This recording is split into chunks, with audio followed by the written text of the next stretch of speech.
We provide you the platform to turn your dreams into reality. Give wings to your aspirations with KR Mangalam University. बात Mossad की उस महिला जासूस की जिसने ईरान में कोहराम मचा दिया है। ईरान के 15 टॉप कमांडर्स की हत्या की जिम्मेदार मोसाद की जासूस है कौन?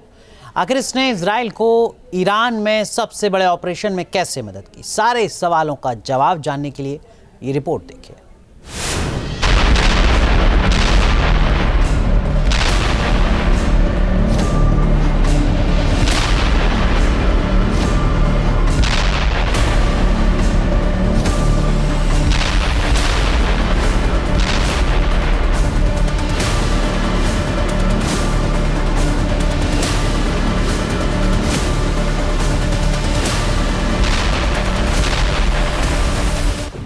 इजराइल का ऐसा ऑपरेशन कि ईरानी मिलिट्री के टॉप कमांडर ढेर हो गए।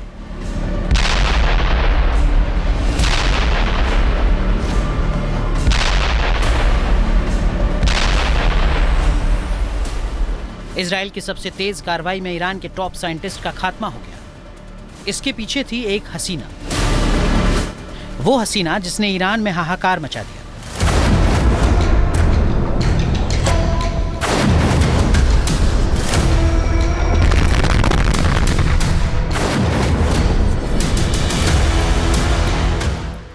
ईरान के 15 टॉप कमांडर्स की वो कातिल हसीना।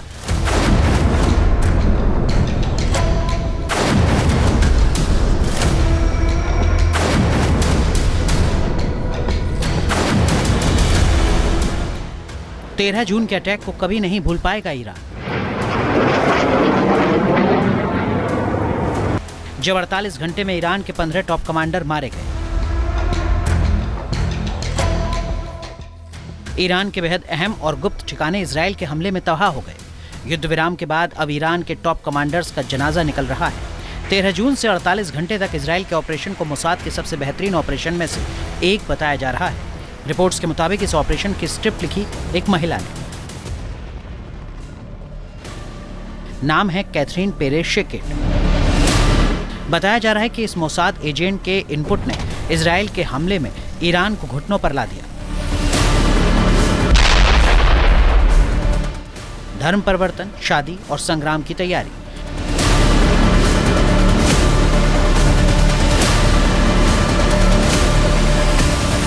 महिला मोसाद एजेंट पड़ी ईरान पर भारी।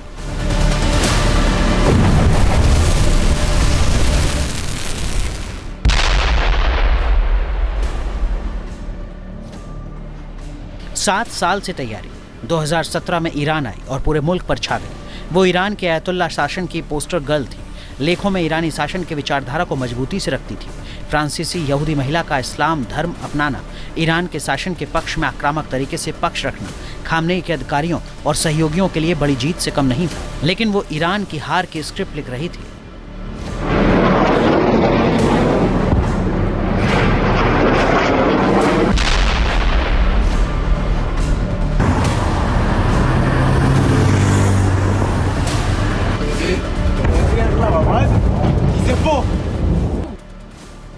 ईरानी सुरक्षा एजेंसियों को एक फ्रांसीसी यहूदी महिला का इस तरह मुस्लिम परिधान में टॉप लीडरशिप का इंटरव्यू लेना, टॉप मिलिट्री कमांडर से मिलने जुलने पर कभी शक नहीं हुआ।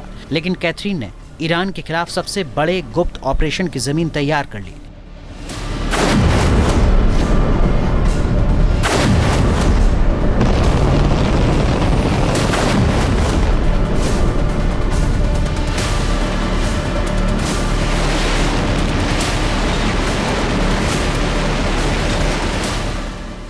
खास मिशन के तहत कैथरीन ने यमनी मूल मुस्लिम युवक से शादी की।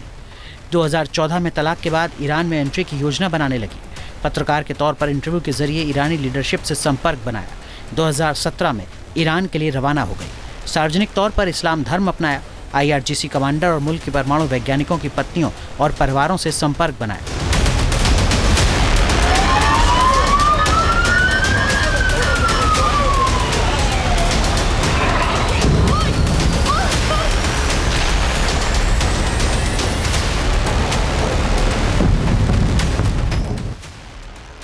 इजराइल के लिए खुफिया जानकारी इकट्ठा की और 13 जून के ऑपरेशन को सफलतापूर्वक अंजाम तक पहुंचाया।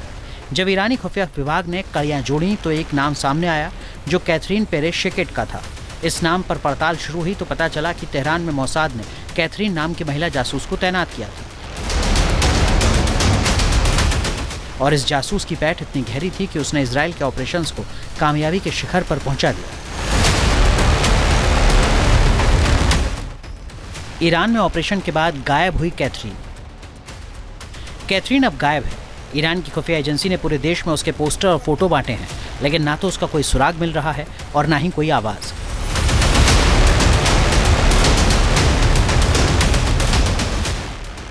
कुछ रिपोर्ट्स के मुताबिक वो अब किसी और पहचान के साथ किसी और देश में हो सकती है, लेकिन फिलहाल वो इजराइल के सबसे चर्चित जासूसी ऑपरेशंस में से एक बन चुकी है।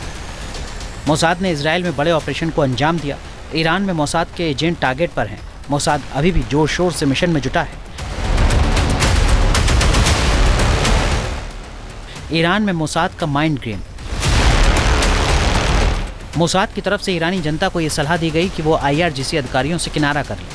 IRGC बेस और IRGC अधिकारियों की गाड़ियों से दूरी बनाकर रखें। मोसाद का कहना है कि उनकी दुश्मनी ईरान के शासन से, ईरान के नागरिकों से नहीं। ईरानी मिलिट्री अधिकारी हमेशा मोसाद के टारगेट पर रहेंगे, लिहाजा सतर्कता ही सुरक्षा है। Team news nation. जहां भक्ति है हर शब्द में, कथाओं में छिपे हैं दिव्य रहस्य और ज्योतिष देता है जीवन को दिशा। धर्म से जुड़ी हर बातों को जानने के लिए हमारे चैनल स्तुति को सब्सक्राइब करें। चैनल पर जाने के लिए इस लिंक पर क्लिक करें।